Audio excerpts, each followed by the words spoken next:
자, 같이 봅시다. 일단은 그 높임법 문제를 같이 보자. 5페이지.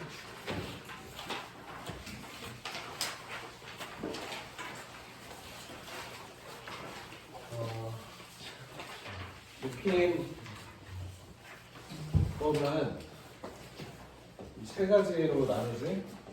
주체 높임 써, 객체 높임, 상대 높임. 주체 높임, 객체 높임, 상대 높임으로 나눈다. 주체 높임은 주어 때문에 높인 것을 주체 높임이라고 한다. 객체 높임은 목적어나 또는 부사어 때문에 높인 것을 객체 높임이라 한다. 상대 높임은 청자, 듣는 상대를 높이는 것을 상대 높임이라 한다. 그런데 어쨌든 높임법이라고 하면 사람이잖아, 사람. 그치? 그러니까 누가 때문에 높이면은 주어 주체 높임이고 누구를 목적어지. 누구에게 이 누구 때문에 높이면 객체 높임, 부사어 때문에 높인 거다. 그 다음에 예문 하나를 써놓고 외워.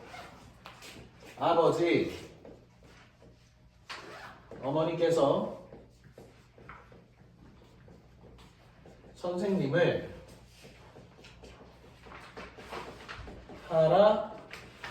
할아버지께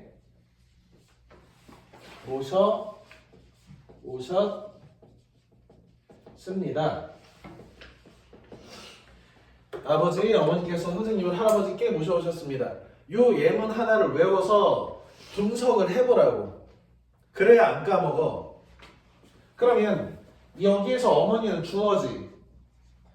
높임법을 다 찾아보면 이렇게 높임법들이 있는데, 그지? 깨서 대신에 가를 쓸 수 있는데 깨서를 썼잖아. 왜? 어머니 주어 때문에. 그러면 얘는 뭐야? 주체, 높임 이렇게 하는 거라고. 알겠니? 그 다음에 선생은 목적어잖아. 그럼 얘는 객체, 높임 이렇게 하는 거라고. 왜? 님은 왜 높였어? 목적어인 선생님 때문에 높인 거잖아. 할아버지께는 문장 성분이 어떻게 되냐 그러면? 부사어. 그지? 부사어지. 부사어 할아버지에게잖아. 원래 에게. 에게 대신에 깨를 써가지고 부사어 때문에 높였으니까 뭐야? 객체 높임이지. 자, 그러면 모시다는 원래 데리다를 쓸 수 있잖아. 데리다. 그게 데려오셨습니다. 이렇게 데려오시면 모셔오시는 것은 데리다를 높인 거잖아. 그러면 누구 때문에 데리다 대신에 모시다를 쓴 거야? 선생님. 그렇지. 선생님 때문이지. 그럼 뭐야? 객체 높임. 선생님이니까 모시는 거지. 개똥이었으면 데리고 왔을 거잖아. 그럼 객체 높임 이렇게 하는 거라고 이걸. 목적어 때문에 높임. 그 오셨습니다는 오시었습니다인데 시는 뭐야? 주체 높임이잖아. 누가 온 거야? 엄마가 온 거니까. 주어가 온 거니까. 그치? 주체 높임 처음 하면 의시 주체 높임이지. 습니다는 오셨다라고 반말 안 한 이유는 뭐야? 아버지 때문에. 청자 때문이지. 그치? 그럼 뭐라고 한다고? 상대 높임이라고 한다고. 일단 이거 나누는 거야 이걸. 그러니까 높임법은 누구 때문에 높임을 썼냐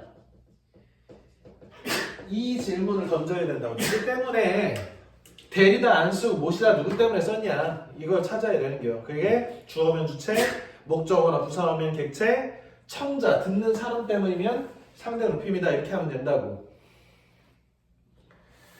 자, 그러면 12번 문제를 한번 같이 풀어보겠습니다. 대사, 하샷, 닐 아니면 뉘, 혼, 것이 있고 그랬네. 자, 이런 문제 어떻게 푸냐? 열심히 읽어요. 열심히 읽는 게 아니라 이게 그렇지 중세국어를 가지고 풀라고 하면 안 풀려요. 니네가 세종대왕 당시 사람이 아니잖아. 그러니까 어딜 봐야 돼? 현대국어하고 이렇게 대응시켜야 된다. 대응시켜야 된다고. 우리는 현대국어의 이론은 어느 정도 안단 말이야. 이거를 과연 뭐 때문에 요 형태수를 썼는지를 대응시키라고. 봐봐. 대사 하샨 있잖아. 하샨 이렇게. 그러면 하 신에 해당하잖아. 그러면 샤가 시하고 대응되는구나 이렇게 하라는 얘기야. 그리고 여기 거시 있고 그랬잖아. 거시 있고를 어떻게 해석했어? 겉입니까라고 상대 높임을 썼네. 그러면 여기에 이시 상대 높임 선어말음이라고 위에 본문에 나와 있잖아. 이나 이시 상대 높임 선어말음이다. 이렇게 대응시켜서 푸는 거라고 이건. 자, 1번부터 보자. 중서국어는 샤를 현대국에서는 시를 사용해서 주체인 대사 하시지. 대사가 한 거잖아, 그지? 맞잖아. 그러면 중세국어에서 현대국어에 없는 이를 사용해서 대화의 상대인 청자를 높이고 있다. 야, 상대 높임을 찾은 다음에 그것이 이에 해당하고 본문에 이시 있잖아, 이거. 그 다음 B. 이 돈을 가져가 어마님을 썼네. 공양 하 잡고잖아. 객체 높임 선 어마럼이 잡이 쓰인 거잖아. 왼쪽에 객체 높임에는 밑에서 다 두 번째 단락의 마지막 문장이 뭐야? 객체 높임 선 어마럼이 삽잡잡을 썼다.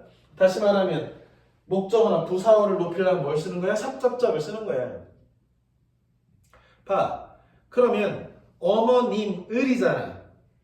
어머님을 공양하단데 공양하 잡고가 있잖아. 그지? 그럼 누구 높인 거야? 엄마 높인 거지. 목적어니까. 그 다음에 C. 태자를 붙들어 이게 이렇게 쌓는 게 끌어온가 봐. 앉아봐가 있네. 자, 물론 이런 게 좀 어렵지. 앉아봐라고 돼 있잖아. 이거 형태수 분석하면 잡을 분석하고 그 다음에 아로 분석이 돼야 돼. 이 삽잡잡이. 왜? 이어적기라고 형태수가 없는 것에 이어서 소리 나는 대로 적는 거란 말이야. 나란 말, 싸, 미, 딩디게다를 이렇게 적잖아. 이어적기잖아. 왜? 이가 표 음주의로 그냥 소리 나는 대로 적는 거잖아. 세종대왕 때는. 그게 말싸움이잖아. 마찬가지로 여기도 잡아라고 돼 있지만 잡이라고 하는 형태소가 삽잡잡이라는 걸 알고서 끊어낼 준비를 해야지 당연히. 그러면 자 일단은 깨네. 깨는 사용해서 객체인 부인이 애기니까 당연히 객체가 부사어니까 그지? 맞네. 모셔 현대 중세구에는 외셔를 모셔 주체인이 아예 그냥 틀렸네. 이거는 야 12번은 맞춰야 되는 건데 맞췄어요. 그래 그냥 이거는 이게 내용이 어려운데 문제가 너무 썰렁하기 쉽네. 그지? 봐봐 태자를이라고 해놓고 얘를 주체라고 하니까 이거는 아예 맞지를 않는 거잖아. 주체는 주어라는 뜻인데. 13번도 사실은 1초 만에 풀겠다 이건. 선생님이 봤어. 틀린 걸. 네, 자유풍 거였어요.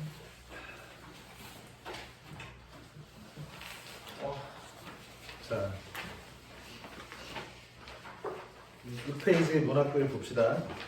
우탁에다가 이건 그 탄로바라고 써놔. 다현아, 탄로바가 무슨 뜻이냐? 탄식하는데 애기야, 뭘 탄식해? 늙음. 그렇지, 늙음을 탄식한다고. 로한 것을 탄식한다고. 한 손으로 막대 잡고 또 한 손으로 가시를 쥐고 늙는 길 추상적 관념에 붙여야지. 늙는다는 것은 노화 현상을 나타내는데 그 넣는 게 이렇게 길이 있다는 거야. 오는 백발, 흰머리가 이렇게 오는 거지. 선생님 흰머리 생겼네? 이런 게 어디서 백발이 이렇게 온다고 생각하는 거야. 그러니까 어떻게 하겠대? 막대기로 때려잡고 가시로 바리케이트를 치겠다는 거잖아. 이게 뭐야? 추상적 관념의 구체화제. 동짓달 기나긴 밤에 하늘이를 버여내 여자잖아. 그지? 백발이 지 먼저 알고 지름길로 오더라. 마치 백발을 의인화했네. 그지? 다음, 님이 오면 학원을, 님이 온다고 했대. 사랑하는 님이 찾아온다고 했대. 저녁밥 일찍 지어 먹었어. 그러면 이 님은 언제 찾아오는 거야?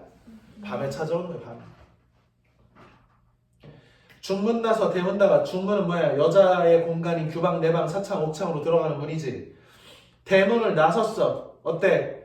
여자들은 통상 중문 밖에 나가도 안 되는데 대문 밖까지 나갔단 말이야. 왜? 밤중에 사랑하는 님이 온다고 했어. 문지방 위에 올라앉아. 니네 문지방, 이 문턱에 올라가면 재수없다고 그러잖아. 얘가 온갖 금기를 다 깨고 있는 거야. 그러니까 손을 이마에 대고, 이수로 가액이라는 뜻인데 한자로 하면 손으로서 이마에 대고 왜 멀리 보려고, 오는가 가는가 건넌산 바라봤더니 거머 힙듯한 게 서서 저것이 님이라고 착각한 거야. 그래서 어떻게 하는 거야? 뛰는겨? 버섯 품에 품고 신버섯 손에 쥐고 곤비 님비 님비 곤비 천방지방 지방천방 진대 많은데 가리지 말고 우렁탕탕. 음성상징어지. 의성어와 의태어를 사용하면 음성상징어라고 합니다. 건너가서 정옛날 정에, 이건 관유격조사 뭐뭐 의잖아. 사랑한다는 말이지. 정옛날 하려 하고 견눈으로 흘깃보니에 내외하다라고 써놔.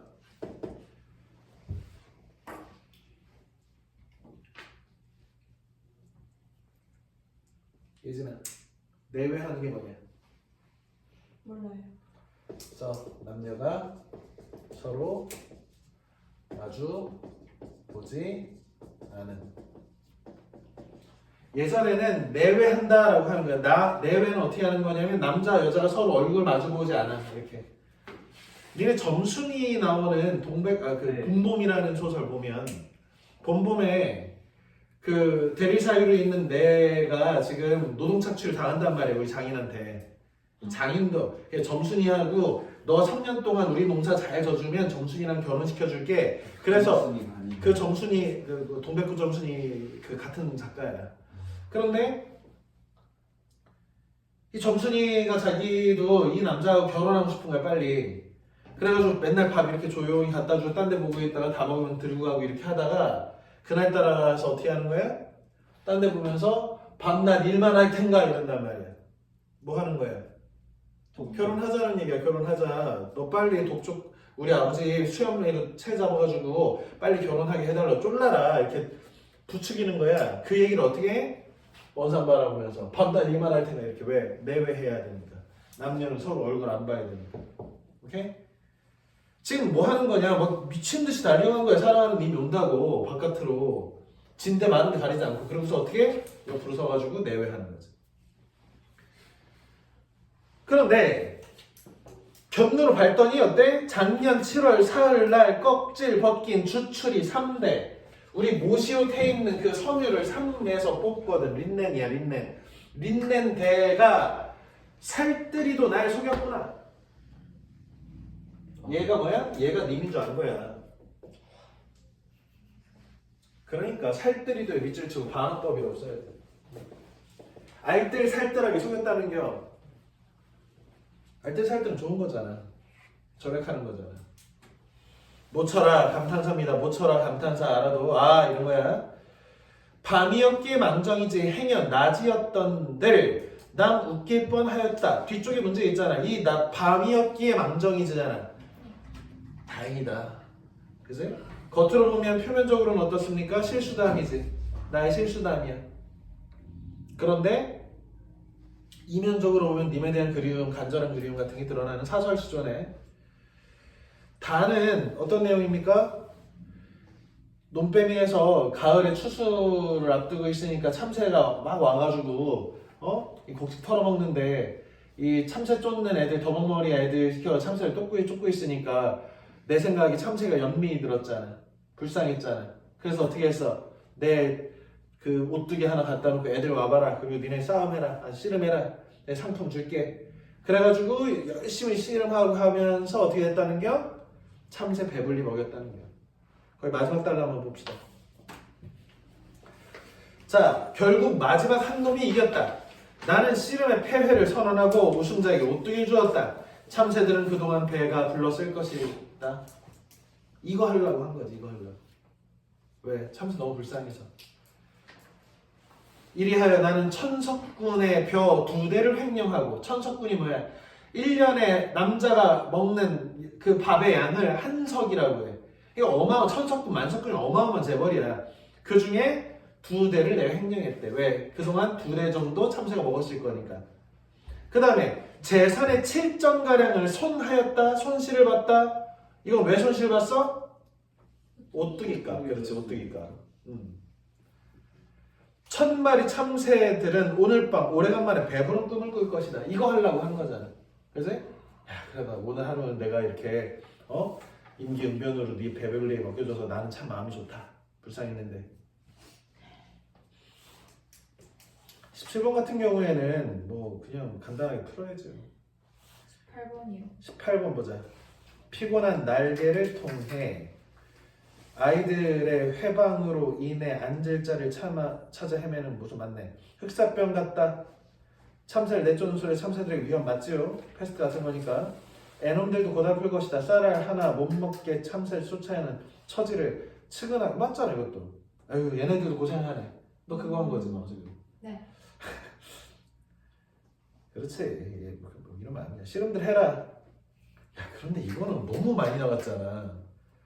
야, 오뚜기는 그냥 얘네 그 주의를 끌어가지고 실험시켜가지고 얘네들 발표 참새 먹이려고 이거 상품 건 거지. 오뚜기가 일어나는 어떤 고난을 상징하는데 이렇게 가면 안 된다고. 네. 그러니까 따옴표 문제는 이렇게 내는 거야. 문제 내는 사람이. 따옴표 없이 봐봐라. 따옴표 없이 그냥 우리 이 따옴표를 뭐라고 해서 맥락적 의미라고 했지. 이 맥락적 의미 없이 읽어봐봐. 잘 읽혀. 씨름들 해라 하면서 오뚜기를 했더니 오뚜기 나왔네 아싸 그러면서 일어난 의지의 중요성 이렇게 읽힌단 말이야. 이렇게 자연스럽게 이렇게 문제를 내는 거야. 그런데 그렇게 하면 안 되죠 여기서. 자 넘어가고요.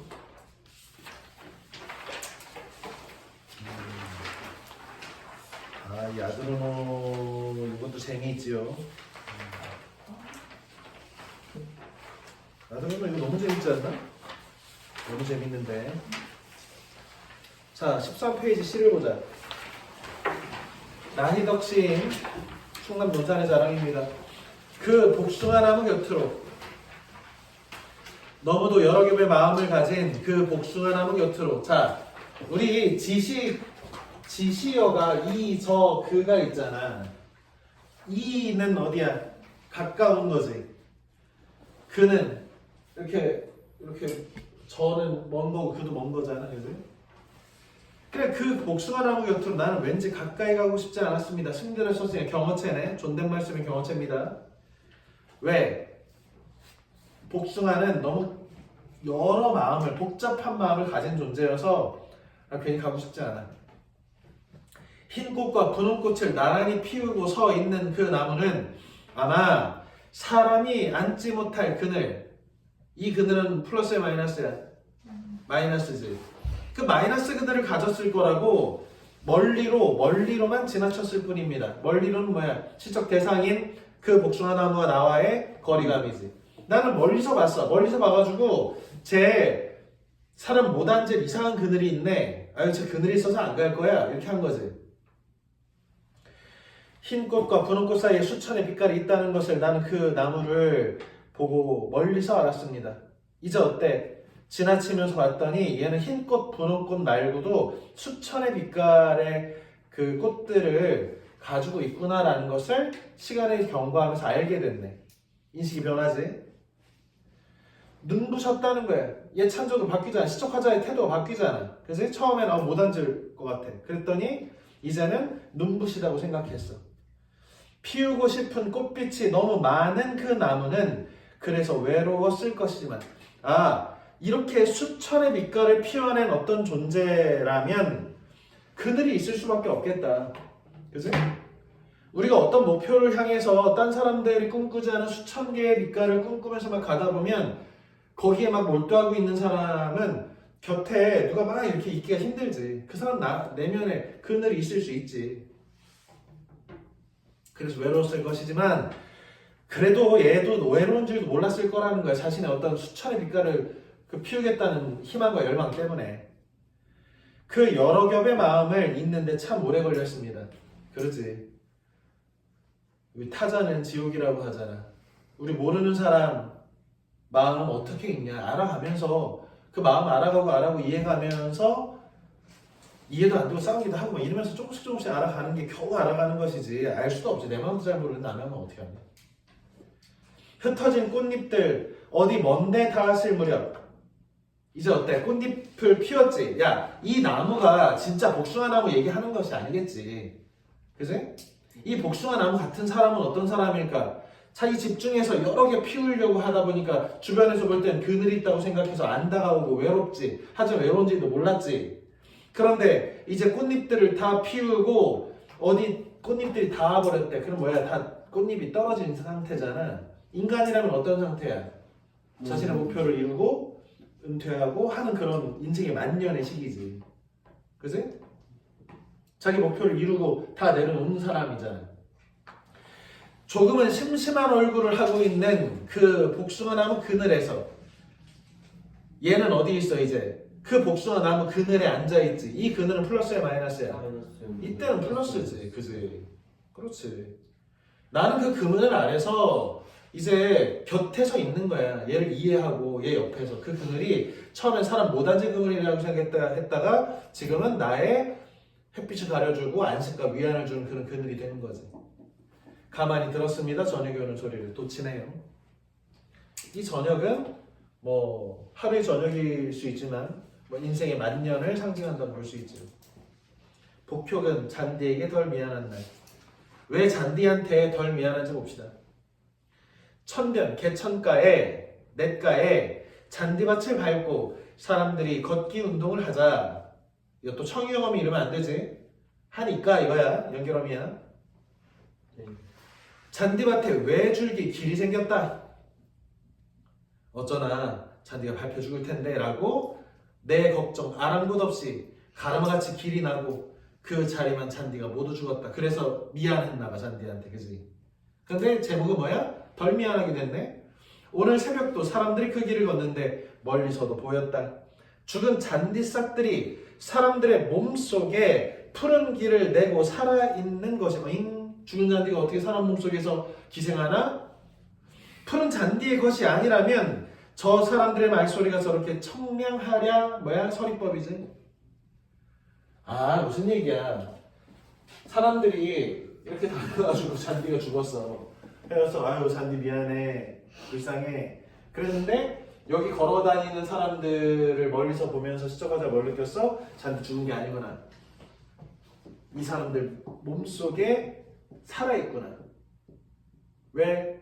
얘네들이 이렇게 즐겁고 청량할 수 없다는 거야. 잔디처럼. 그 잔디는 죽은 게 아니라 저 사람 안에 있구나. 이렇게.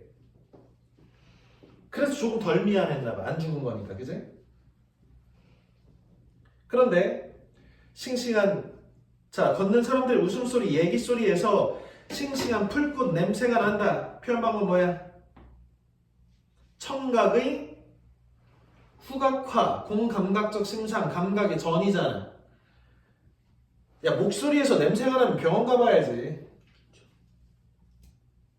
청각을 시각화한 공감각적 심상, 다른 말로 감각을 전이했다. 감각의 전이라고 합니다.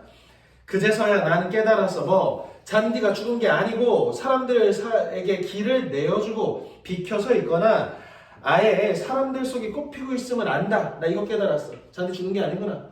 그렇다면 저렇게 싱싱하게 잔디 밟고 다니는 사람들의 몸속에 말소리 속에 있지 않을 거야. 이렇게. 그렇듯 언젠가는 사람들도 잔디에게 자리를 내어준다는 것. 뭐야? 우리 사람 돌아가시면 어떻게 하냐? 떼장을 입히지. 네. 우리도 나중에 어떻게 해야 돼? 잔디한테 길을 내주겠지.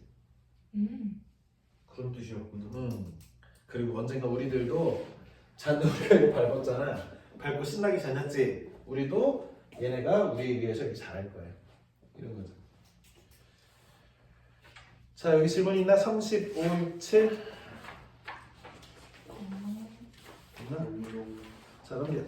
자, 마지막 그 오력난자전을 빠른 속도로 한번 독해를 하겠습니다. 읽어보자. 선녀였던 월영은 호원에 따로 태어나 최상서, 상서는 재상입니다. 희성과 정원하고 그러면 최희성씨네 월기탄이라는 귀걸이 아이템을 징표로 준다. 모해가 뭐야? 모함, 참원, 참소, 무고 같은 거잖아. 모함한 거지. 분월이는 월영은 상을 치르고도 수저우에 소주에 이르는데 월영의 현숙함, 현명하고 정숙함을 듣고 소주, 수저우의 자사인 위현은 차인 심부름꾼 본의 혼인하려는 뜻을 전한다. 이거 대표적인 뭐야? 혼사장의 모티프지. 딱 봐도 혼사장의 모티프잖아. 내가 월령하고 지금 누구야? 최상서의 희성하고 결혼하기로 했는데 상황이 안 좋아지고 권력자가 얘랑 결혼하겠다고 혼사에 장애가 생기는 그런 대표적인 그 유형이잖아.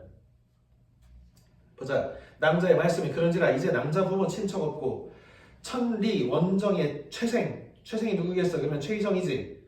소식을 통할 길 없거늘 헛되이 신의를 지키고 평생을 그러게 하니 어찌 아깝다 아니하리요. 또한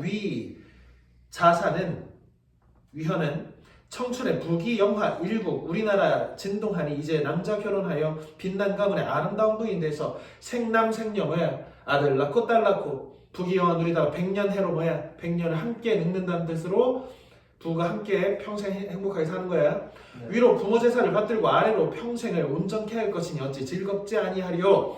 사생 죽고 사는 것을 돌아보지 않고 쓸데없이 최생을 따르고 하시나니까 낭자는 깊이 생각하소서. 불연즉 그렇지 않은즉 불연은 그러나 즉이니까 그렇지 않은즉 도리어 큰 화가 있을지라 위협하네요. 그지? 협박이네. 후회하여도 미치지 못하리라 하여금 남자가 변색했대. 변색이 뭐야? 표정을 우리 아연 실색할 때도 표정을 색이라 그래. 표정이 바뀌어가지고 뭐래? 대로는 뭐야? 크게 빡쳐서 말하기를 비록 규방 내방 사창 옥창 여자방에 있어서 배운 것이 없으나 인륜의 대절 인간의 윤리에 큰 예절은 안 하니 어찌 불측한 말로 감히 욕되게 하느뇨. 그대는 자사의 형세를 자세히 알거니와 나도 사대부 여자로 양반이야나 도리건을 비례 예의에서 어긋나는 것 비례 예의에서 어긋나는 것을 행하라 희롱하니 어찌 방자치 아니리요. 방자하다는 건 뭐야? 건방지다 이게. 즉시 노복 종들을 불러내어 내친이 차인 심부름꾼이 무료하여 요즘은 무료다가 심심하다는데 이제 무색하다 이런 뜻이야. 창피해서 돌아와 낭자의 화용할 때 꽃과 같은 용모와 달과 같은 자태다라고 해서 예쁘다는 얘기지요. 그 다음에 수작하는 건 서로 말을 원래는 술자를 주고받는 것을 수작한다고 하는데 이렇게 말을 주고받았다는 것 이런 거야. 어서 개수작이 할 때 그 수작이야. 말을 자세히 호한데 자사 듣기를 다하고 탄식하여 말하기를 이 여자는 짐짓 일부러라는 뜻인데 여기서 그냥 강조 정도입니다. 군자호구야. 군자의 좋은 짝이다. 요조숙녀 군자호구 이게 시경에 나온 관저편의 수거야. 요조숙녀 아리따고 정숙한 아가씨는 숙녀는 군자의 좋은 짝. 군자호구는 외웁니다. 군자의 좋은 짝. 좋은 남자의 좋은 짝. 천금이라도 달라지 못하거니와 내 만일 이 여자를 붙지 못하면 맹세하고 이 세상 살지 못할지라 내 목숨 걸고 이 여자한테 대시해야지 하고 한 끼를 내어 한 일봉 서간 편지를 만들고 봉채를 차려 시비가 여자종 이런 거 외워야 돼. 시중들은 여자종을 시비라고 합니다. 시비를 주어 호부에 가서 여차 이와 같이 같을려 2차 이와 같이 하라 하고 보내니라. 각설 각설, 차설, 차시, 장면의 전환이지. 장면 전환. 낭자가 차인 심부름 보내고 우르란 마음과 혈혈 홀로 있는 일신을 진정치 못하여 차탄 한탄함을 맞이 아니하더니 시비 들어 보한데 경성 최상사댁 노북이 서간 편지를 드리나이다. 엥? 이 편지는 어떤 편지겠어? 조작된 편지겠지. 최상사댁에서 지금 드렸지만 사실은 누가 만든 거냐? 미현이 만들었겠지. 맥락적으로. 서건과 금함을 드리고는 낭자 12명하여 함을 열고 보니 명주 10여 필과 황금 채달 들었는지라 낭자 미소하고 11호 하여금 서관을 보라 하니 그 서관 왈. 그러니까 그 약혼자가 이게 편지와 선물을 보내니까 좋아했잖아. 경성의 최생은 2번 절하고 절을 여러 번 한다는 건 진지하다는 뜻입니다. 호낭자 좌하 앉은 자리에 온나이다. 슬프다. 세월이 여류 물 흐르는 듯하다. 벌써 상봉이 3년상을 지낸 지 오랜지라 전일 언약을 굳게 지켜 지금까지 실가를 시집갈 정하지 아니함은 이유 없도다. 낭자를 버리지 아니함이니 이제 10여 노복과 조그만 도배를 보내나니 이것이 소소하지만 행장 여행 장비를 차려서 전일 정한 언약을 이름이 또한 아름답지 아니하리요. 낭자는 빨리 돌아 고대하옵는 마음을 저버리지 마옵소서. 허다한 말씀을 다 못하나이다 하였더라. 낭자 듣기를 다함에 위자사가 보낸 줄 알고 냉소 차갑게 비웃으며 하기를 이윽히 하더니 12등을 불러와 최생의 서간을 보시고 냉소하시니 어쩐 일이오리까. 봉서를 보니 의심이 많도다. 최생이 나를 데려가려 할진데 철기 원장이 노복만 보내지 아니할 것이 왜 사람꾼인데 심부름꾼을 보냈을까. 지가 왔지. 또한 서간의 말씀이 심히 허소하니 의심이 2가지요. 최생의 글씨는 사람마다 칭찬하는 바이나 글씨 이같이 무식하니 딱 봐도 폰트가 무식한 폰트야. 서예를 잘 못해.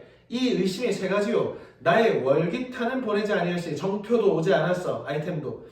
의심이 4가지요. 최상사는 본데 정직한 분자라 어찌 원로 먼 길에 이렇듯 보배를 보내리요.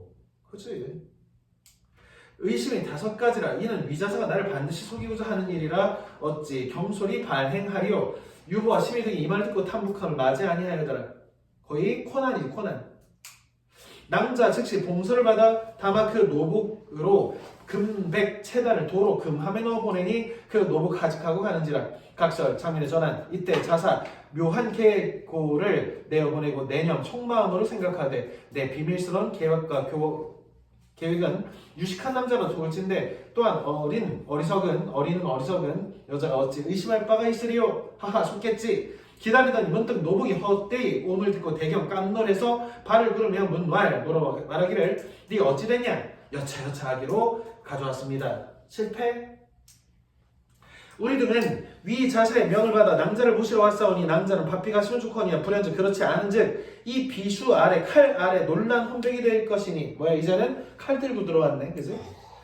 어찌 청춘이 아깝지 아니하여 후회하여도 미치지 못하니 낭자는 길이 생각하소서. 정색하며 대하여 말하기를 내 비록 여자지만 너희 등이 비수 칼을 두렵지 아니하나 어찌 죽기를 걱정하고 두려워하다 걱정하다 두려워하오리마는 지금까지 목숨 보존하는 건 이유가 없도다. 부모 유언도 있을 뿐더러 후사를 근심함 일러니 이제 너희 등의 핍박을 보니 어찌 소소한 일을 생각하고 잔명 남은 목숨을 부차히 살아 무엇에 쓰리요. 내가 그래도 부모님이 나 살으라고 했고 나 살아남아가지고 지금 결혼하려고 했는데 니네 칼 들고 이것 정도까지 왔으니까 뭐래? 남은 목숨 돌보지 않겠다. 뭐해? 죽겠다 이거야. 그냥 죽여라. 또한 내 벌써 죽어 너희 자사에 더러운 육을 씹고자 하였더니 이제 너희 등 손에 죽느니 차라리 내 먼저 자결 그 더러운 육을 면하리라 하고 언파 말을 마침에 말을 파함에 이런 거 외워. 언파에 말을 마치고 비수를 빼어. 응? 참 내가 죽겠다고 내가 칼을 뺐네. 우선 자객 뭐야? 응? 빗반전이 있었네. 자객을 죽였네. 힘순찜이네요 진짜. 자 관군 50등이 수각의 팔다리가 황남에 손을 놓지 못하고 각각 몸을 펼쳐 도망가더라. 그러니까 소설을 막 그냥 발로 쓰는 거야. 규중에 여자방이 조그만 처자로 어찌 자객 3, 4인을 배우리 많은. 지가 생각해도 이상한가 봐. 제가 생각해도 앞이 안 맞으면 변명을 하는 거잖아. 이런 거 뭐라고 합니까? 편집자도 논평 서술자의 개입이라고 하는 거지. 제가 써놓고도 갑자기 어이씨 이거 이상한데? 그러면서 이는 반드시 평범한 사람이 아니라는 거야. 범상치 않은 사람이어서 그렇대요. 조화가 무궁한 연고 이유로 그러했대 그냥. 와, 관군등이 낭자를 해치 못해 도망가면 목숨을 아낀 때문이래. 이해해달래 내가 이렇게 쓴 거.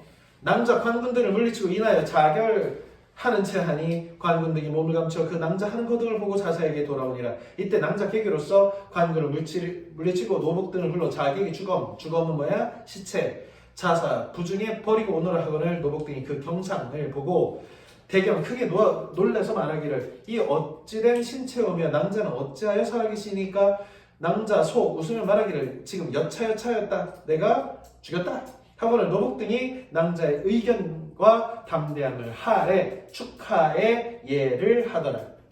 이때 관군 등이 돌아가 자사를 보고 전후 수말 머리부터 끝까지 구한데 자사 듣기를 다함에 오래 침 가라앉아서 하다가 또 흉한 계획을 내어 친히 와서 얘는 역시 그렇게 좌절하지 않는 의지의 한국인이네요. 남자 본데 지혜 용맹 있는 여자라 직접 제시.